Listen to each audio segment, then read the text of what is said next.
हाय दोस्तों, हमारे चैनल तैयारी नौकरी की पे आपका बहुत बहुत स्वागत है। हम लेके आ गए हैं आपके लिए करंट अफेयर्स का सेशन, जो हमारा डेली का सेशन आता है करंट अफेयर्स का, जिसके जो हैं सारे इम्पोर्टेंट क्वेश्चंस जो हैं होते हैं करंट अफेयर्स से, जो सभी एग्जाम्स के लिए इम्पोर्टेंट होते हैं, जो भी सेंट्रल गवर्नमेंट या स्टेट गवर्नमेंट्स के आप एग्ज़ाम की तैयारी कर रहे हो उनके लिए इम्पोर्टेंट होते हैं। तो आज का सेशन की शुरुआत करते हैं। हमारे चैनल को सब्सक्राइब कर दीजिए और इसका पीडीएफ जो है वो डिस्क्रिप्शन में डाला हुआ है, तो वहाँ से जाके आप इसका लिंक से जो है डाउनलोड कर सकते हैं, टेलीग्राम के लिंक से। तो चलिए शुरुआत करते हैं, देखते हैं पहला क्वेश्चन हमारा क्या है। हेट स्पीच और hate crime prevention bill. Hate speech, ठीक है, हेट नफरत है ना, नफरत वाले भाषण, नफरत वाले भाषण या हेट क्राइम नफरत वाले अपराध, इन दो चीज़ों के लिए जो है इनको प्रिवेंशन, इनको रोकने के लिए जो है बिल 2025 जो है लागू करने वाला देश का प्रथम राज्य कौन सा हो गया है। किस राज्य ने पहली बार जो है देश में हेट स्पीच और हेट क्राइम्स प्रिवेंशन बिल 2025 जो है वो लागू किया है। तो किसने किया है, तो उत्तर है इसका कर्नाटक जो है इसका उत्तर है। कर्नाटक, केरल, नागालैंड, उत्तर प्रदेश ऑप्शंस हैं, उसमें से कर्नाटक जो है इसका उत्तर है। कर्नाटक ने हेट स्पीच और हेट क्राइम प्रिवेंशन बिल 2025 पास किया है।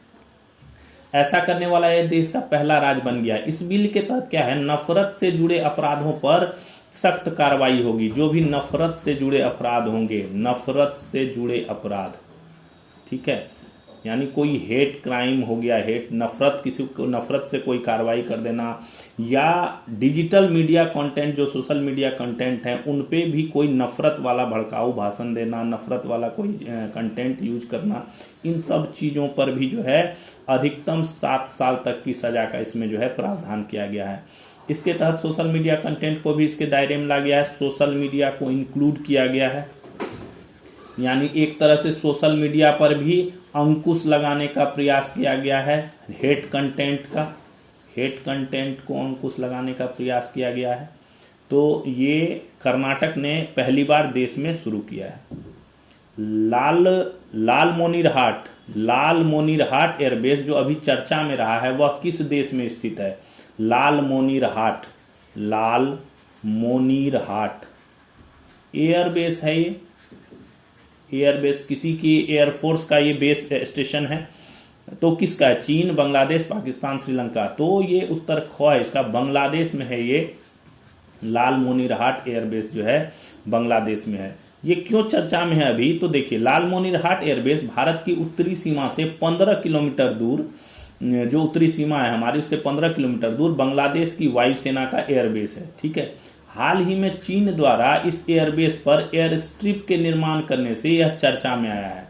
क्या है, यहाँ पे चीन द्वारा जो है एयर स्ट्रिप का निर्माण किया जा रहा है। चीन है तो बांग्लादेश में, बस चीन उसको जो है सपोर्ट करके जो है अपना एयर स्ट्रिप वहां पे बना रहा है। चीन और पाकिस्तान आज के डेट में बांग्लादेश में काफी एक्टिव हो गए हैं। चीन भी काफी चीजें वहां पे कर रहा है और पाकिस्तान भी लगातार अपनी पहुंच जो है वहां पे बढ़ाया जा रहा है, जो कि भारत के लिए खतरा का विषय है। यह भारत के राष्ट्रीय सुरक्षा के हिसाब से खतरनाक है। यह एयरबेस सिलीगुड़ी कॉरिडोर, जो चिकन नेक के संवेदनशील इलाके के रूप में जाना जाता है, को अपनी जद में लेता है। ये देखिए, आपको हम मैप में दिखाते हैं। ये देखिए, ये हमारा भारत का मैप है, ये है भारत का मैप। ये यहाँ पे जो ये एरिया, ये वाला एरिया हो गया, यहाँ से ये हो गया, ये चिकन नेक का एरिया हो गया। यहाँ पे ये चिकन नेक वाला एरिया हो गया। ये किसका एरिया है, पश्चिम बंगाल का। और यहाँ पे सिलीगुड़ी का इलाका है, ये सिलीगुड़ी का ये कॉरिडोर है, सिलीगुड़ी कॉरिडोर, ठीक है। ये चिकन नेक वाला एरिया, ये इस मैप में आप देखिए, यहाँ पे आपको पता चल रहा होगा, ये सिलीगुड़ी कॉरिडोर है। ये वाला जो इलाका है ये सिलीगुड़ी कॉरिडोर है, ठीक है। इसी को चिकन नेक कहा जाता है, यही चिकन नेक है ना। और इसी के ऊपर फिर जाके जो है यहाँ 7 सिस्टर्स हो गया, अरुणाचल प्रदेश, असम, नागालैंड, मेघालय, मणिपुर, त्रिपुरा और मिजोरम, ठीक है। नॉर्थ ईस्ट के जो ये 7 स्टेट्स हैं उसको 7 सिस्टर्स कहा जाता है। तो ये अपना भारत का हो गया, ये चिकन नेक वाला एरिया हो गया जिसको सिलीगुड़ी कॉरिडोर कहा जाता है। और ये यहाँ तक बांग्लादेश हो गया, और इधर से यहाँ तक कौन हो गया, नेपाल हो गया, ठीक है। और इस इलाके में तो ये चाइना का है, ये पूरा जो ये यहाँ से ये इलाका जा रहा है, ये पूरा चाइना का है, ठीक है। ये ऊपर जो है, इससे ऊपर चाइना अरुणाचल प्रदेश का इलाका लगता है, इससे पूरा ये वाला, ठीक है। बीच में ये भूटान आता है, यहाँ पे ये भी अरुणाचल प्रदेश से लगते हुए भूटान आता है, और पश्चिम बंगाल से भी भूटान लगता है, ये पश्चिम बंगाल से लगती हुई इसकी सीमा है, और पश्चिम बंगाल से इधर आपको नेपाल लगता है, ठीक है। और पश्चिम बंगाल से कुछ इलाका जो है ये चाइना के साथ जो है लगता है। तो ये अपना जो, अब आपका लालमोनिर हाट की बात करते हैं, तो लालमोनिर हाट में जो है ये देखिए, ये है लालमोनिर हाट, ये इस जगह पे है, ये लालमोनिर हाट, यानी यहाँ पे इस जगह पे, लगभग इस जगह पे ये लालमोनिर हाट है, ठीक है। तो ये हो गया लालमोनिर हाट।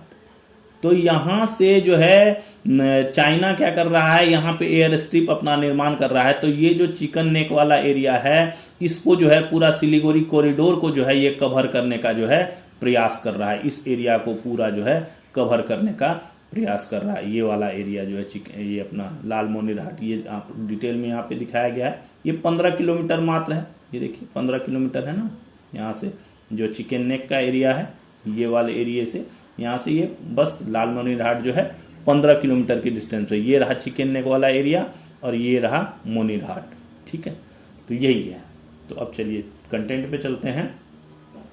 तो सिलीगुड़ी से बांग्लादेश वायुसेना के इस एयरबेस की दूरी मात्र 70 किलोमीटर है, ठीक है। चीन बांग्लादेश के लिए बड़ा पनडुब्बी अड्डा भी बना रहा है, जहां कम से कम 8 पनडुब्बियां रह सकती है। चीन काफी इन्वॉल्व हो रखा है।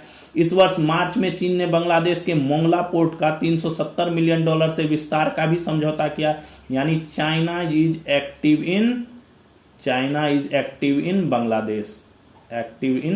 बांग्लादेश, जो क्या है, हमारे नेशनल सिक्योरिटी को खतरा है, नेशनल सिक्योरिटी के लिए खतरा है। किस खेल में लागू की गई नई चयन नीति, selection rule, new selection rule, ठीक है। न्यू सिलेक्शन रूल के तहत खिलाड़ियों को नेशनल कैंप में उपस्थिति को अनिवार्य कर दिया गया है। मैंडेटरी टू अटेंड क्या, नेशनल कैंप। अगर किसी को प्रतियोगिता में भाग लेना है तो उसको जो है नेशनल कैंप में अटेंडेंस जो है मैंडेटरी कर दिया गया। किस खेल में यह नियम लागू किया गया है, बैडमिंटन, कबड्डी, कुश्ती, खो खो, किस में किया गया है? तो ये नियम कुश्ती में लागू किया गया है।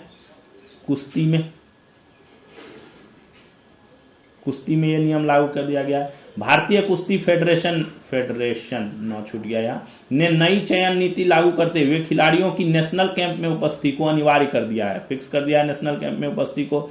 इसके तहत अब कोई भी पहलवान नेशनल कोचिंग कैंप में शामिल हुए बिना जो है भारत का प्रतिनिधित्व करने का पात्र नहीं होगा। यानी कोई भी जो पहलवान है, बिना अगर नेशनल कैंप उसने अटेंड नहीं किया है तो वो भारत का प्रतिनिधित्व नहीं करेगा। इसके साथ ही पहलवानों को किसी अन्य स्थान पर प्रशिक्षण करने की अनुमति नहीं होगी। हालांकि व्यक्तिगत प्रशिक्षण की अनुमति है इसमें। व्यक्तिगत प्रशिक्षण अगर कोई ले रहा है पहलवान, व्यक्तिगत प्रशिक्षण, तो उसको जो है अलाउ किया जाएगा, ठीक है। लेकिन अगर कोई डायरेक्टली ये नहीं करता है, नेशनल कोचिंग कैंप ज्वाइन नहीं करता है, तो उसको भारत का प्रतिनिधित्व करने का जो है पात्र नहीं माना जाएगा। सैयद मुश्ताक अली ट्रॉफी 2025 घरेलू T20 है, घरेलू T20 सीरीज है। राज्य या केंद्र शासित प्रदेश भाग लेते हैं,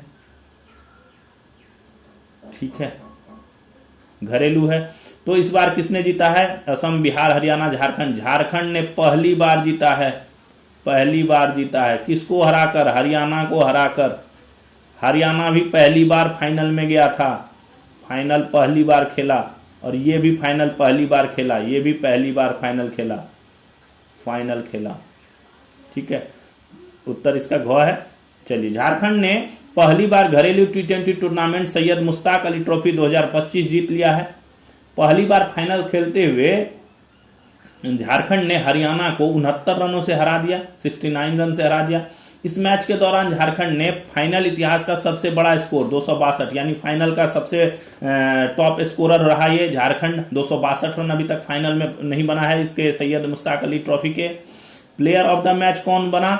प्लेयर ऑफ द मैच कप्तान ईशान किशन, और उनके जो किस लिए मिला उनको 49 गेंदों में 101 रन बनाने के लिए। अनुकूल रॉय को जो है प्लेयर ऑफ द सीरीज दिया गया, झारखंड के, दोनों झारखंड के हैं। हरियाणा भी पहली बार फाइनल खेल रहा था, हरियाणा पहली बार फाइनल खेल रहा था। इससे पहले की बात करें तो 2024 में मुंबई ने मध्य प्रदेश को हराकर जीत लिया था।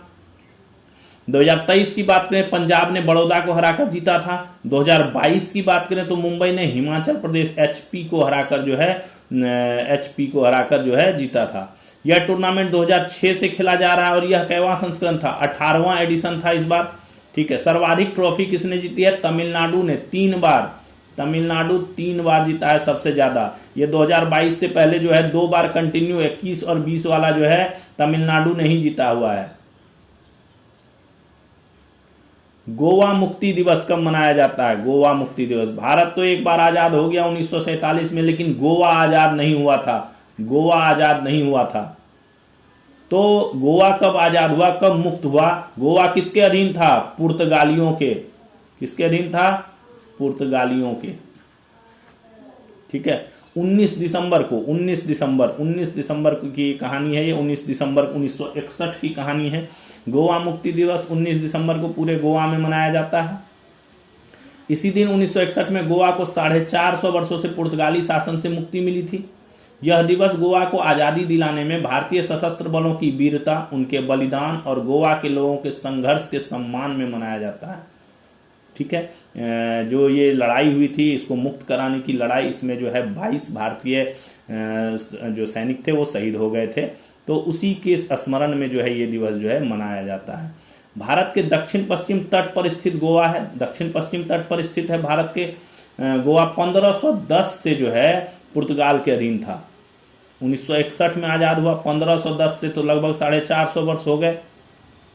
भारत की स्वतंत्रता के बाद भी गोवा, दमन और दीव, ये 3 जो हैं, यानी दमन और दीव को तो अभी अपना केंद्र शासित प्रदेश जो था वो पुर्तगाली क्षेत्र के रूप में था। भारत ने पहले शांतिपूर्वक इस मामले को निपटाने का प्रयास किया, परंतु पुर्तगाल को अपना ओवरसीज प्रांत बताकर बातचीत से इंकार कर दिया। क्या हुआ?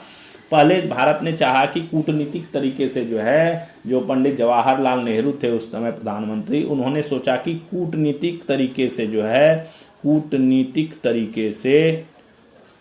तरीके से शांतिपूर्वक जो है इसका समाधान हो, शांतिपूर्वक समाधान।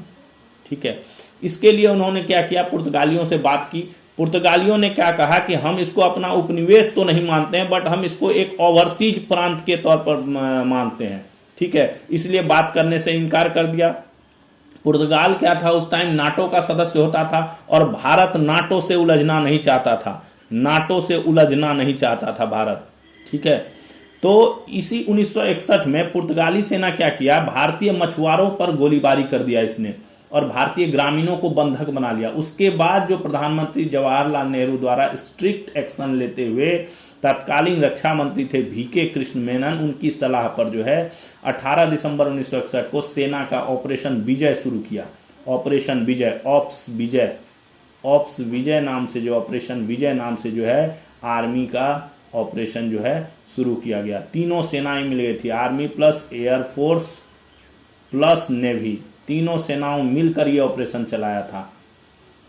और 48 घंटे से भी कम समय में जो है भारत की तीनों सेनाओं ने इस ऑपरेशन को पूरा कर लिया और 16-18 को तो शुरू ही हुआ ऑपरेशन और 19 दिसंबर 1961 को गोवा को पुर्तगाल के शासन से मुक्त करवा लिया गया। इस ऑपरेशन के दौरान भारतीय सेना के 22 जवान और 30 पुर्तगाली सैनिक जो है शहीद हो गए। आजादी के बाद गोवा को दमन और दीव के साथ एक केंद्र शासित प्रदेश के रूप में शासित किया गया। यानी जब 1961 में इसको मुक्त कर दिया गया तो उसके बाद गोवा और दमन और दीव ये दोनों को जो है एक यूनियन टेरिटरी यूटी के रूप में शासित किया गया। बाद में 30 मई 1987 को गोवा को पूर्ण राज्य का दर्जा दे दिया गया, फुल फ्लेज राज्य बन गया और 25वां राज्य बना, ये भारत का 25वां राज्य, 25th स्टेट बन गया। ठीक है, यानी 1961 में आजाद हुआ और 1987 में फुल फ्लेज जो है ये स्टेट बन गया। यह दिवस भारत में यूरोपीय औपनिवेशिक शासन के पूर्ण समाप्ति का प्रतीक है। यानी इस दिन जो है भारत से जो है यूरोपीय औपनिवेशिक शासन जो है वो पूर्ण रूप से खत्म हो गया। टेस्ट क्रिकेट में सर्वाधिक विकेट का रिकॉर्ड की टेस्ट की बात हो रही है। Test cricket top wicket taker कौन है? Shane Warne, Muralitharan, Anil Kumble, Glenn McGrath.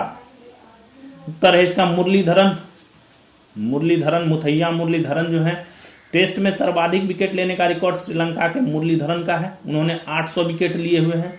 Muraleedharan Sri Lanka 800 wicket. उसके बाद शेन वॉर्न, ऑस्ट्रेलिया के Shane Warne 708, James Anderson England के हैं 704, और जो चौथे नंबर पे अनिल कुंबले भारत के 619 चौथे नंबर पे। भारत के प्रथम ऑब्लिक टॉप, भारत का फर्स्ट है और टॉप है, ठीक है, एक ही है अनिल कुंबले भारत के। स्टुअर्ट ब्रॉड जो है इंग्लैंड के 604, नाथन लियोन ऑस्ट्रेलिया के 564 और ग्लेन मैकग्रा ऑस्ट्रेलिया के 563। तो ये अभी चर्चा में इसलिए आया कि नाथन लियोन जो है ऑस्ट्रेलिया के, इन्होंने जो अभी एसेज ट्रॉफी चल रही है, एसेज ट्रॉफी अपना ऑस्ट्रेलिया और इंग्लैंड के बीच, ऑस्ट्रेलिया वर्सेस इंग्लैंड, इसमें इन्होंने जो है नाथन लियोन ने ग्लेन मैकग्रा को पीछे छोड़ते हुए, ऑस्ट्रेलिया के जो बॉलर थे Glenn McGrath faster bowler, 563 wicket इनके नाम पर था टेस्ट में, उनको पीछे छोड़ते हुए इन्होंने 564 विकेट लेकर ये ऊपर पहुंच गए हैं नाथन लियोन ऑस्ट्रेलिया के, ठीक है। इससे ऊपर अब सिर्फ स्टुअर्ट ब्रॉड इंग्लैंड के, भारत के अनिल कुंबले, इंग्लैंड के जेम्स एंडरसन और ऑस्ट्रेलिया के शेन वॉर्न और श्रीलंका के मुरलीधरन ही आगे हैं, यानी ये 564 विकेट इन्होंने अभी ले लिया है।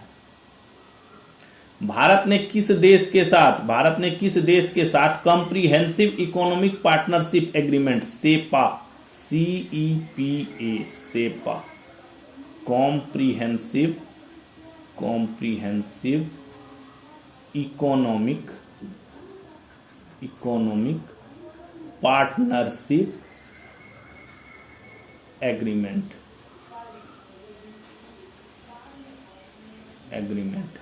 ठीक है, पर साइन किया है, सेपा पे साइन किया है, जिसके तहत उस देश को निर्यात होने वाले लगभग 99% सामानों पर कोई शुल्क नहीं लगेगा, ठीक है। यानी जिस देश के साथ ये किया है, उस देश को जो सामान निर्यात किया जाएगा उस पर कोई शुल्क नहीं लगेगा, 99% सामानों पर जो है कोई शुल्क नहीं लगेगा। तो ये किसके साथ हुआ है? तो इथियोपिया, अमेरिका, ओमान, रूस। तो ये ओमान के साथ जो है, अभी ओमान की यात्रा पर थे प्रधानमंत्री, तो उसी दौरान ये जो है ओमान की यात्रा के दौरान दोनों देश के बीच जो है ये पार्टनरशिप जो है इस पे हस्ताक्षर किया गया, सीपा नाम दिया गया। इसे के लागू होते ही ओमान को निर्यात होने वाले 99% सामानों पर कोई शुल्क नहीं लगेगा। वर्तमान में क्या था कंडीशन? कम से कम 5% का शुल्क तो मिनिमम था ही, उससे ज्यादा जो ही लगता था, उससे कम का कोई ऑप्शन नहीं था। अभी जो है बिल्कुल खत्म हो गया है, कोई शुल्क नहीं। विगत वित्त वर्ष में ओमान के साथ $10.61 अरब का कारोबार हुआ। आयात प्लस निर्यात मिला के टोटल कारोबार की गिनती की जाती है, जिसमें भारत का निर्यात कितना $4.6 अरब और आयात कितना $6.5 अरब रहा। मुख्य रूप से प्राकृतिक गैस, पेट्रोकेमिकल्स, कच्चा तेल, फर्टिलाइजर का ही आयात करता है भारत इनसे, ओमान से, इसलिए आयात ये भी कम हुआ, आयात का कारोबार भी कम हुआ। सीपा लागू होने से मुख्य रूप से ओमान में किसकी कृषि और प्रोसेस्ड खाद्य वस्तु, ठीक है, engineering goods, leather item, textile, James jewellery, chemicals, plastic के निर्यात में बढ़ोतरी होगी।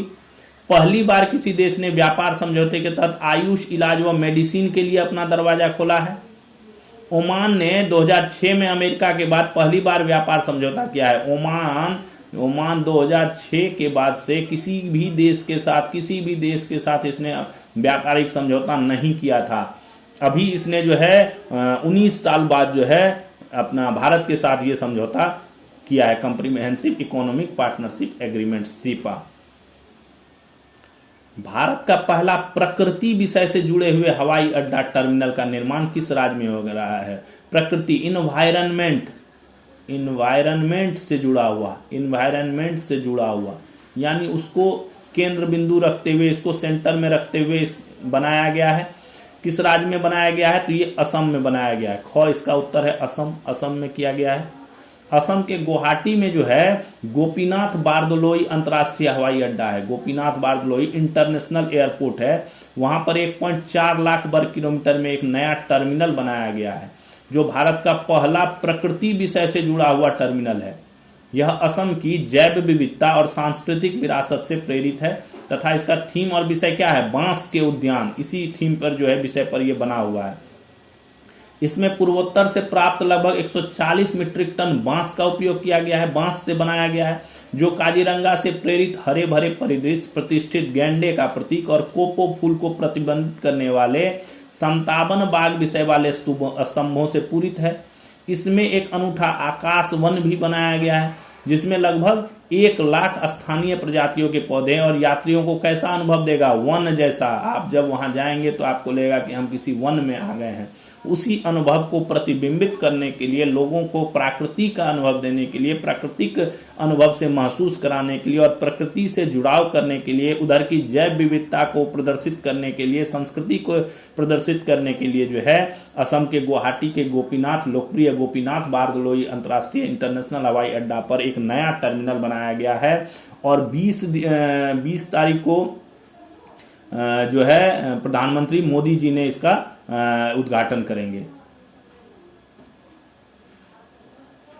बंदरगाहों की सुरक्षा अवसंरचना को मजबूत करने के उद्देश्य से तथा बंदरगाहों के सुरक्षा मूल्यांकन तथा सुरक्षा योजनाएं बनाने हेतु किस अर्धसैनिक बल को, पैरामिलिट्री की बात हो रही है, paramilitary recognised security organisation RSO के रूप में नामित किया गया है।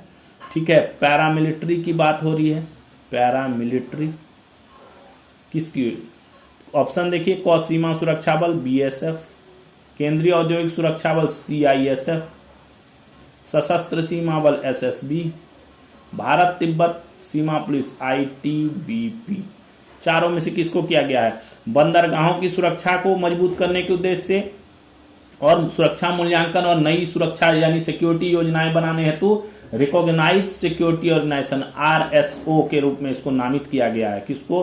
तो जो भी औद्योगिक काम होते हैं ना, जैसे बंदरगाह तो औद्योगिक हो गया, व्यापारिक हो गया, इन सब कामों में जो है बेसिकली सीआईएसएफ को ही इन्वॉल्व किया जाता है। औद्योगिक बल है, उद्योग से जुड़ा हुआ कोई भी जगह है, कोई भी इमारत है, कोई भी बिल्डिंग है, कोई भी संस्था है, उन सभी की सिक्योरिटी की जिम्मेवारी केंद्रीय औद्योगिक सुरक्षा बल के पास है। तो बंदरगाहों की सुरक्षा अवसंरचना को मजबूत करने के उद्देश्य से केंद्रीय औद्योगिक सुरक्षा बल को बंदरगाह सुविधाओं के लिए आरएसओ नामित किया गया है, जिसकी जिम्मेदारी बंदरगाहों का सुरक्षा मूल्यांकन और सुरक्षा योजना तैयार करना होगा। सीआईएसएफ को बंदरगाहों की सुरक्षा में लगी जो प्राइवेट एजेंसीज हैं उनको ट्रेनिंग देने का और उनकी क्षमता निर्माण करने का भी काम दिया गया है, उनको भी ट्रेनिंग देगी ये। इन एजेंसियों को ये सर्टिफाइड भी करेगी कि इस क्षेत्र में केवल लाइसेंस प्राप्त निजी सुरक्षा एजेंसी ही कार्य करे। यह सुनिश्चित करने के लिए उचित नियामक उपाय भी लागू किए जाएंगे। ठीक है, तो सीआईएसएफ को काफी जिम्मेवारी जो है सीआईएसएफ को दे दी गई है। ठीक है, जहाजों और बंदरगाहों की सुरक्षा के लिए एक dedicated bureau of port security BOPS bureau of port security का भी गठन किया जाएगा। किसके तहत? अभी जो एक अधिनियम हुआ है मर्चेंट शिपिंग एक्ट 2025 का धारा 13 के प्रावधानों के तहत जो है एक वैधानिक निकाय के यानी लीगल फॉर्म के रूप में जो है इसका गठन किया जाएगा, ब्यूरो ऑफ पोर्ट सिक्योरिटी। इस ब्यूरो का नेतृत्व एक महानिदेशक यानी आईपीएस रैंक के अधिकारी करेंगे, आईपीएस महानिदेशक रैंक के अधिकारी करेंगे। यह किसके अंडर होगा? केंद्रीय पोत परिवहन वहन एवं जलमार्ग मंत्रालय, मिनिस्ट्री ऑफ पोत परिवहन एवं जलमार्ग मंत्रालय जो है उसके अधीन काम करेगा और जहाजों और बंदरगाहों पर सुविधाओं की सुरक्षा से संबंधित नियामक एवं निरीक्षण कार्यों के लिए उत्तरदायी होगा। जो भी पोर्ट और जहाज पर सुविधाओं की पर जो भी सुरक्षा है, सिक्योरिटीज है, जो भी फैसिलिटी मिलती है उन पे उनकी सिक्योरिटी के लिए ये जो है जिम्मेवार होगा। बीओपीएस का गठन bureau of civil aviation security की तर्ज पे किया जा रहा है। बीओपीएस सुरक्षा संबंधी सूचनाओं का समयबद्ध विश्लेषण, संग्रहण और आदान प्रदान सुनिश्चित करेगा, जिसमें साइबर सुरक्षा पर विशेष ध्यान होगा। इसमें बंदरगाहों की आईटी संरचना को डिजिटल खतरों से सुरक्षित रखने के लिए डेडिकेटेड प्रभाग भी शामिल, यानी आईटी सेक्टर भी होगा। आईटी सेक्टर को डिजिटल खतरा, डिजिटल अटैक या साइबर अटैक कह सकते हैं आप इसको, इन सब चीजों से बचाने के लिए भी जो है इसमें जो स्पेशल डिपार्टमेंट्स बनाए जाएंगे बीओपीएस में। शाश्वत शर्मा को किस दूरसंचार कंपनी का प्रबंध निदेशक एमडी कम सीईओ, ठीक है, तथा मुख्य कार्यकारी अधिकारी सीईओ, चीफ एग्जीक्यूटिव अफसर, managing director and chief executive अफसर जो है वो नियुक्त किया गया है। Reliance Jio, Vodafone Idea, Airtel India, BSNL. किसको किया गया? तो उत्तर है ग इसका, एयरटेल इंडिया का किया गया, भारतीय एयरटेल के द्वारा। शाश्वत शर्मा को भारतीय एयरटेल जो है ने 1 जनवरी 2026 से एयरटेल इंडिया का प्रबंध निदेशक और मुख्य कार्यकारी अधिकारी नियुक्त किया गया है। अगले 5 वर्ष तक इस पद पे रहेंगे। वर्तमान वाइस चेयरमैन एवं मैनेजिंग डायरेक्टर गोपाल विट्ठल को अभी एग्जीक्यूटिव वाइस चेयरमैन का पद दे दिया गया है। अखिल गर्ग को एयरटेल इंडिया का नया मुख्य वित्तीय अधिकारी, चीफ फाइनेंशियल ऑफिसर। कौन? अखिल गर्ग। अखिल गर्ग। तथा वर्तमान मुख्य वित्तीय अधिकारी सोमन रे, जो अभी सीएफओ थे सोमन रे को ग्रुप चीफ फाइनेंशियल ऑफिसर बना दिया गया है, जीसीएफओ बना दिया गया, ग्रुप चीफ फाइनेंशियल ऑफिसर जो है नियुक्त कर दिया गया है। बेंगलुरु स्थित बनेरघट्टा राष्ट्रीय जैविक उद्यान किस देश से 8 कैपुचिन बंदरों का आयात किया है? बनेरघट्टा जो है, बनेरघट्टा, ठीक है, राष्ट्रीय नेशनल जैविक उद्यान है ये, ठीक है। ये कहां पे है? बेंगलोर में। बी से बनेरघट्टा, बी से बेंगलोर, याद रखिएगा। बेंगलोर कर्नाटका, ठीक है। बी से बनेरघट्टा और बी से बेंगलोर, याद रखने के लिए ये सही है। यहां से 8 कैपुचिन बंदरों का आयात कहां से किया है? किस देश से किया है? अमेरिका, नेपाल, श्रीलंका, दक्षिण अफ्रीका। तो दक्षिण अफ्रीका से किया गया है। दक्षिण अफ्रीका से काफी चीजें आ रही है, चीते आ रहे हैं, बंदर आ रहे हैं, काफी चीजें आ रही हैं। तो बेंगलुरु के पास स्थित बनेरघट्टा राष्ट्रीय जैविक उद्यान में दक्षिण अफ्रीका से 8 ब्लैक कैप्ड कैपुचिन बंदर का आयात किया गया है।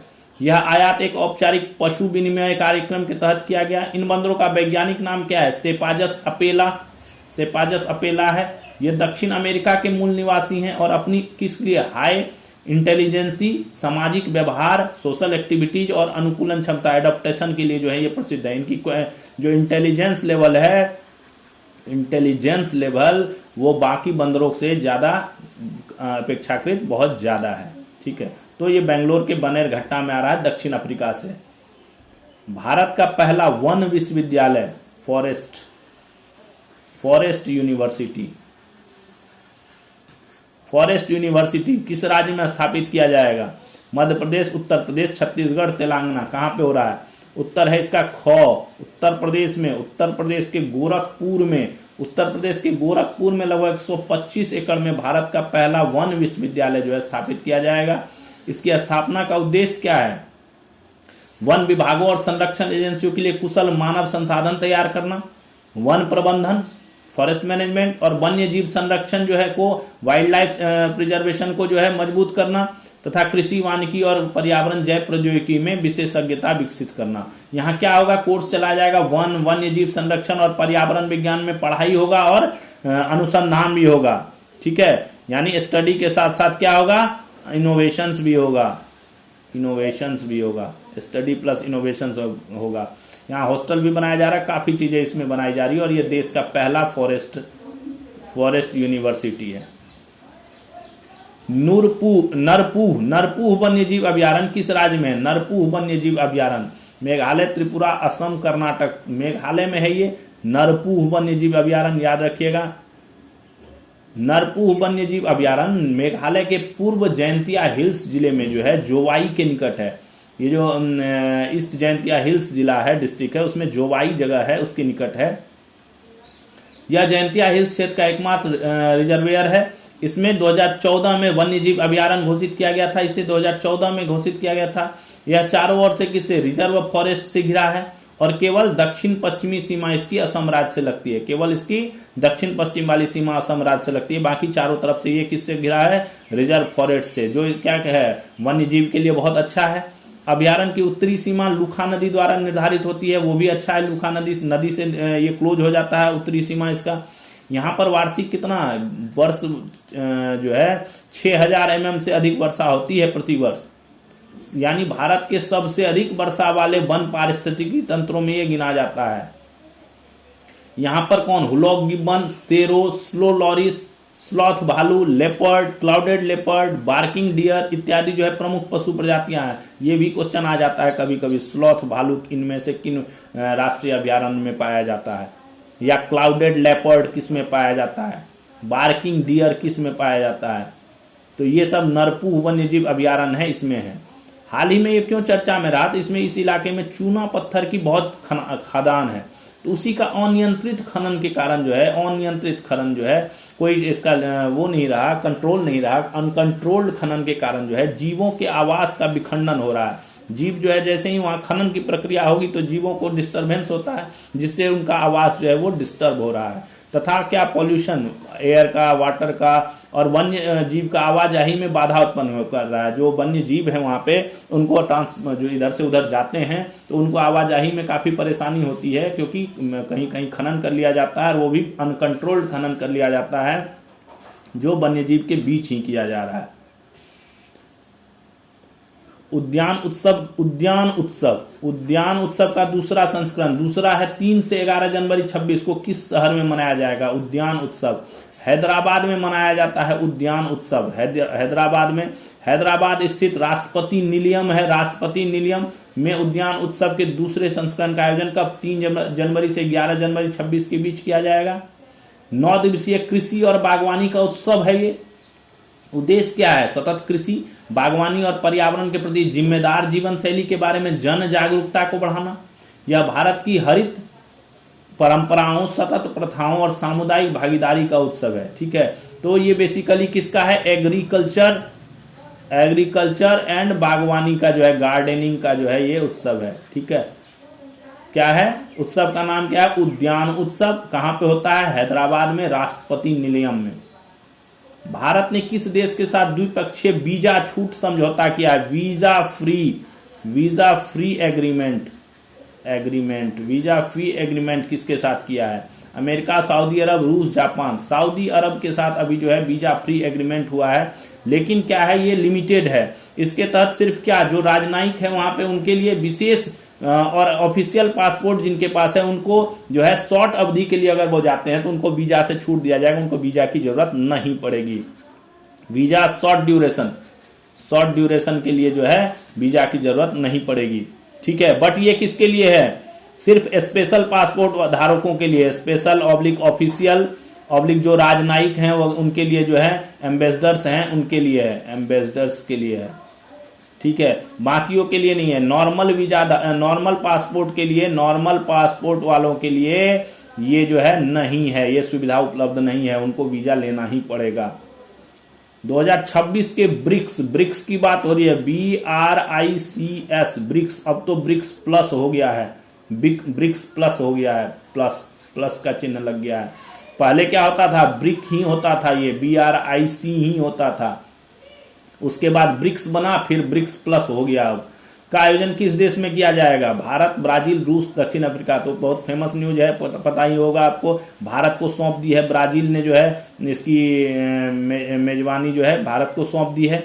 ब्राजील ने 2026 है, ये गलती से 2006 लिखा गया, 2026 के ब्रिक्स की अध्यक्षता भारत को सौंप दी है। भारत 2026 में ब्रिक्स का नेतृत्व करेगा। यह चौथी बार होगा जब भारत यह सम्मेलन का आयोजन करेगा। इससे पहले कब 12 में, 16 में, 21 में जो है इसका आयोजन भारत में किया गया। ये कितना बार होगा? चौथी बार होगा यहाँ पे।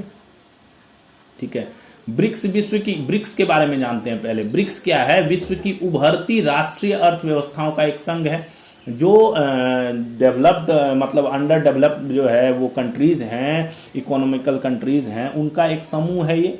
ठीक है ना, उनका एक संघ है जिसके घटक राष्ट्र कौन से हैं? ब्राजील, रूस, भारत, चीन, दक्षिण अफ्रीका है ना। BRICS। बी से क्या हो गया? ब्राजील। आर से क्या हो गया? रसिया। आई से क्या हो गया? इंडिया। सी से क्या हो गया? चाइना। और एस से हो गया साउथ अफ्रीका।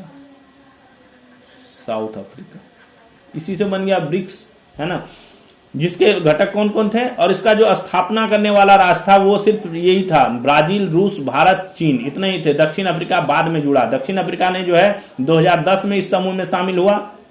9 में जो है इसका जो है समूह शामिल होने की, अपनी 2010 में शामिल होने की प्रक्रिया थी, और 2011 में पहली बार इसने जो है सम्मेलन में भाग लिया। वार्षिक शिखर सम्मेलन का पहला आयोजन 2009 में किया गया ब्राजील में। उसके बाद दक्षिण अफ्रीका जुड़ गया, 2010 में जुड़ा। ऑफिशियली ये भाग कब लिया? 2011 में इसने सम्मेलन में भाग लिया। इससे पहले इस समूह को ब्रिक के नाम से जाना जाता था। इनके पांचों प्रारंभिक सदस्य देश G20 के सदस्य भी हैं, जो ये पांच हैं, ब्राजील, रूस, भारत, चीन और दक्षिण अफ्रीका। अभी G20 का समिट हुआ था, G20 के भी सदस्य हैं। G20 का समिट अभी खत्म हुआ है, कहां पे? जोहान्सबर्ग, अपना दक्षिण अफ्रीका के जोहान्सबर्ग में समाप्त हुआ। तो उनके प्रारंभिक सदस्य देश जो हैं G20 के भी सदस्य देश हैं। वर्तमान में इस समूह में 10 सदस्य हैं। अभी जो बात करते हैं तो टोटल कितने हैं? 10 मेंबर हैं, 10 मेंबर कंट्री है, और 13 जो है 10 मेंबर कंट्री, 13 जो है पार्टनर कंट्री, साझेदार देश जो है। 2024 में इसमें और देश जुड़ गए, मिस्र जुड़ गया, इथोपिया जुड़ गया, ईरान जुड़ गया, UAE जुड़ गया, इसके सदस्य के रूप में शिखर सम्मेलन में शामिल हुए। अर्जेंटीना को भी इनविटेशन दिया गया था, बट वो नहीं जुड़ा, मना कर दिया। सऊदी अरब ने जुड़ने से किया है, लेकिन अभी तक कोई ऑफिशियली जो है इसका वो घोषणा नहीं हुई है। 2025 में इंडोनेशिया इस समूह में जुड़ गया, जो कि पहला दक्षिण पूर्व एशियाई देश बन गया, और अब इस समूह को ब्रिक्स प्लस नाम से जाना जाता है। 2024 के सम्मेलन में 13 देशों को साझेदार देश के रूप में भी शामिल किया गया। इसका 17वां सम्मेलन कब हुआ? अभी इस साल 6-7 जुलाई को, 25 को कहां? ब्राजील में हुआ। 16वां कहां पे हुआ था? 22-24 अक्टूबर को रूस में, 15वां दक्षिण अफ्रीका में, 22वां चीन में, 21वां भारत में, 20वां रूस में। ठीक है, ये कोविड के कारण जो है ना, लगातार 3 साल जो है ऑनलाइन ही हुआ। 20, 21, 22 वाला जो था, ये तीनों जो है ऑनलाइन ही हुआ। ठीक है, और ये उसके बाद जो है दक्षिण अफ्रीका में फिजिकली हुआ 15वां, और 16वां जो है वो रूस में फिजिकली हुआ, और अभी जो है 17वां सम्मेलन 6-7 जुलाई को ब्राजील में समाप्त हुआ। IDFC और हुरून इंडिया जो एनालिसिस करती है, डाटा निकालती है, IDFC और हुरून इंडिया ने भारत के top 200 self made entrepreneurs of the millennia के 3rd एडिशन की सूची जारी की है। इसमें जोमेटो के संस्थापक कौन? दीपेंद्र गोयल को टॉप सेल्फ मेड एंटरप्रेन्योर घोषित किया गया है। इन्होंने डी मार्ट के राधाकिशन दमानी को पीछे छोड़ दिया है। ठीक है, दीपेंद्र गोयल जो है, दीपेंद्र गोयल किसके को संस्थापक हैं? ये जोमेटो के। इनको जो है अपना IDFC और हुरून इंडिया ने top 200 self made entrepreneurs of the millennia का जो है सूची में इनको टॉप पे घोषित किया गया है। और इन्होंने पीछे किसको छोड़ दिया? डी मार्ट के राधाकिशन दमानी जो है डी मार्ट के संस्थापक, उनको पीछे छोड़ दिया है। गणतंत्र दिवस आने वाला है 26 जनवरी 2026 का गणतंत्र दिवस। उसकी परेड में यूरोपीय आयोग की पहली महिला अध्यक्ष कौन? उर्सुला वॉन्डर लायन, और यूरोपीय परिषद के अध्यक्ष कौन? एंटोनियो कोस्टा को जो है चीफ गेस्ट के तौर पर शामिल होंगे। इनको चीफ गेस्ट के तौर पर बुलाया गया है। यूरोपीय आयोग की पहली महिला अध्यक्ष हैं उर्सुला वॉन्डर। ये उर्सुला वॉन्डर जो है जर्मनी में 2003 से 19 तक जो है मंत्री पद पर रही, डिफेंस मिनिस्टर भी रही वहां की, और भी परिवार कल्याण मंत्रालय भी रही, वुमेन्स वेलफेयर मिनिस्ट्री भी इन्होंने संभाला। तो ये काफी प्रसिद्ध हैं, काफी चर्चित हैं उर्सुला वॉन्डर, और ये जो है यूरोपीय आयोग की पहली महिला अध्यक्ष हैं।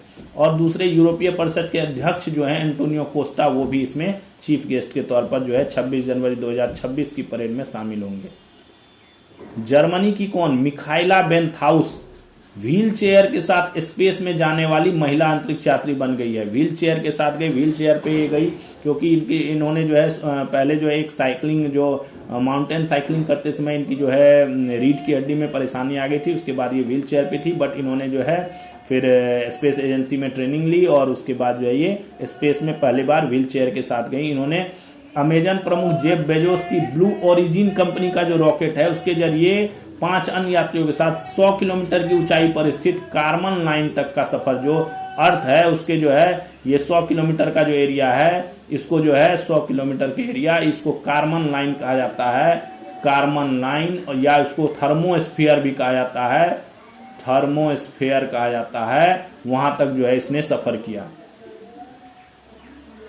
नेपाल में आम चुनाव 5 मार्च को होने वाला है। नेपाल में आम चुनाव की घोषणा 5 मार्च को हो गई है, परंतु अभी इसे रोकने के लिए 17 याचिकाएं सुप्रीम कोर्ट में दायर की गई हैं। काफी चीजें बताई गई है। जैन जी आंदोलनकारियों ने जो है, उनके समूहों ने इसके विरुद्ध जो है काफी याचिकाएं दायर की है। वर्तमान में प्रधानमंत्री सुशीला कार्की की अंतरिम सरकार जो है वो इस पे शासन कर रही है। अमेरिका ने क्या किया है, ताइवान को 11.1 अरब डॉलर के हथियारों की बिक्री को मंजूरी दी थी। अमेरिका ताइवान को हथियार बेच रहा है। ताइवान के लिए अब तक का सबसे बड़ा अमेरिकी हथियार पैकेज है, ताइवान को दे रहा है अमेरिका हथियार। कितने? 11.1 अरब डॉलर का। दुर्गम व पहाड़ी स्थलों पर सैनिकों का वजन ढोने में सहयोग करने हेतु IIT दिल्ली के छात्र गौरव राय ने हनुमंता एक्सजो 1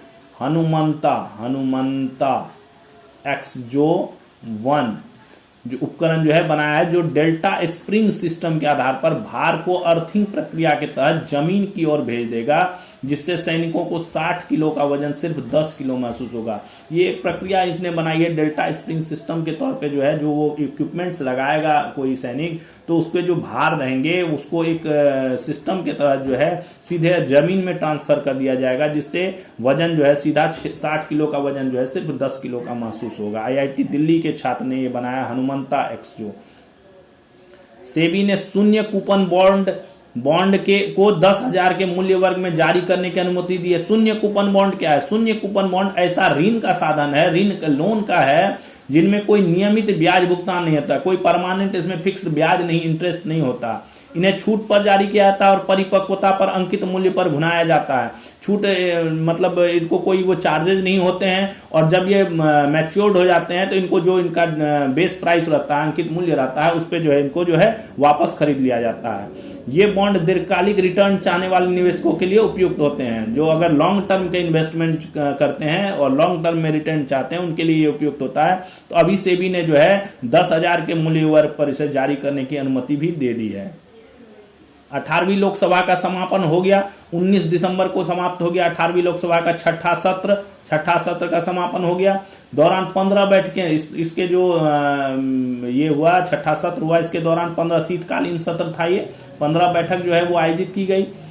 सदन का कार्य निष्पादन दर 111% रहा। 10 सरकारी विधेयक पेश किए गए और 8 जो है उसमें से पारित कर दिए गए। 10 जो है पेश किए गए, 8 पारित हो गए सरकारी विधेयक।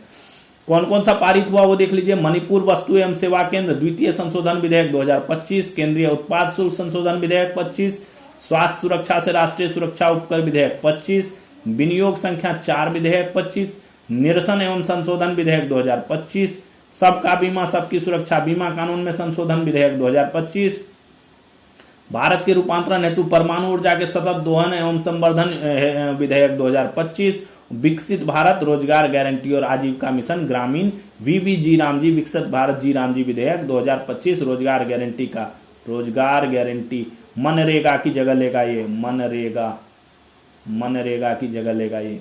ठीक, काफी हो हंगामे के बाद जो है ये बिल पास हो गया।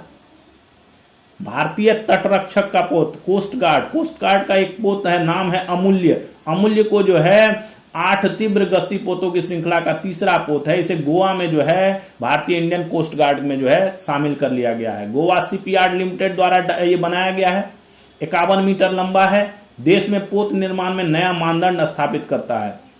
आत्मनिर्भर भारत की तरफ, मेड इन इंडिया की तरफ ये स्वदेशी 60% से अधिक इसके जो सामान है वे स्वदेश में निर्मित हैं। ठीक है, ये भारत की निरंतर प्रगति को दर्शाता है। आधुनिक डिजाइन पद्धति पर आधारित यह पोत दक्षता, स्थायित्व और त्वरित प्रतिक्रिया क्षमता से युक्त है। 3000 किलोवाट का 2 इंजन लगा है इसमें। यह पोत 27 समुद्री मील की अधिकतम गति से चल सकता है और इसकी परिचालन क्षमता 1500 समुद्री मील तक की है। इसमें भारत के समुद्री क्षेत्रों में लंबे अभियान को अंजाम देना संभव होगा, यानी लॉन्ग टर्म के लिए अगर किसी अभियान पे जाना है ओशियन इलाके में, तो उसके लिए ये पोत काफी उपयोगी होगा। अमूल्य यह पोत स्वदेश निर्मित अत्याधुनिक हथियार है, इसमें प्रणाली है और बेहतर गतिशीलता, परिचालन अनुकूलता और समुद्र में उन्नत प्रदर्शन करने में जो है ये सक्षम है। कौन? अमूल्य। यह निगरानी, सर्वेलेंस करेगा, अवरोधन, खोज एवं बचाव, तस्करी विरोधी अभियान और प्रदूषण नियंत्रण सहित कई अभियानों को अंजाम देगा और पूर्वी तट की सुरक्षा में भारतीय तट रक्षक को सुदृढ़ बनाएगा। जो ईस्टर्न कोस्ट है उसको जो है मजबूत करेगा। भारतीय तटरक्षक पोत अमूल्य उड़ीसा के कहां पे, पारादीप में तैनात रहेगा, ठीक है, ईस्टर्न इलाके में ही तैनात रहेगा। और तटरक्षक क्षेत्र उत्तर पूर्व कमान के अंडर जो है इसका एडमिनिस्ट्रेटिव कंट्रोल और जो है नियंत्रण इसका रहेगा। तो ये अमूल्य जो है अभी इंडियन कोस्ट गार्ड में शामिल हो गया है, जो कि अत्याधुनिक प्रवृत्ति का जो है और लंबे अभियान के लिए उपयोग होने वाला जो है पोत है। तो ये था हमारा आज का सेशन। आपको आज का सेशन कैसा लगा जरूर कमेंट करें, कमेंट में लिखें कैसा लगा सेशन, क्या इसमें सुधार चाहते हैं तो सुधार भी बताएं कि क्या चाहते हैं आप, किस तरह के कंटेंट चाहते हैं। और भी जो भी डाउट्स हो, डाउट्स के बारे में आज आप जो है पूछ सकते हैं, किसी भी क्वेश्चन पे कोई डाउट्स है तो उसके बारे में आप जो है कमेंट में पूछ सकते हैं। तो फिर मिलेंगे कल नए सेशन के साथ, तब तक थैंक्स फॉर वाचिंग तैयारी नौकरी की। अपनी तैयारी को आप जारी रखिए पूरे जोर शोर से, और हमारा चैनल आपको इसमें सहायता करता रहेगा। थैंक्स फॉर वाचिंग तैयारी नौकरी की। जय हिंद।